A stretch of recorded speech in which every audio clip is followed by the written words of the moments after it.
Hi అండి. మేమైతే నాగేంద్ర స్వామి టెంపుల్కి వెళ్ళి మళ్ళీ అక్కడ నుండి సంతోషమాత టెంపుల్కి వెళ్ళామండి. అక్కడ ఈ పెసరపప్పు పాయసము, అక్కడ మా బాబాయ్ టికెట్ దగ్గర ఉంటాడు కాబట్టి మాకు పెసరపప్పు పాయసము ఇచ్చారు. ఇంకా ప్రసాదం కింద రవ్వ లడ్లు, ఈ లడ్డు ఇచ్చి బూందీ లడ్డు, ఇంకా ఇవన్నీ అరటి పండ్లన్నీ అక్కడ అమ్మవారి దగ్గర ఉన్నాయి కదా, పాప ఉంది కాబట్టి పాప కోసం ఇచ్చిండ్రు చాలా అరటి పండ్లు.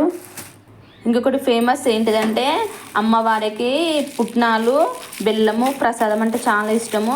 సంతోషమాతకు ఉపవాసం చేసే వాళ్ళు ఇది తినాలి ఎక్కువ. పుట్నాలును బెల్లం ఉండలు.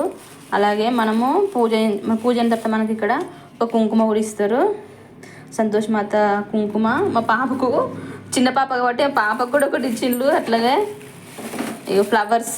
ఫ్లవర్స్ కూడా అమ్మవారి దగ్గర.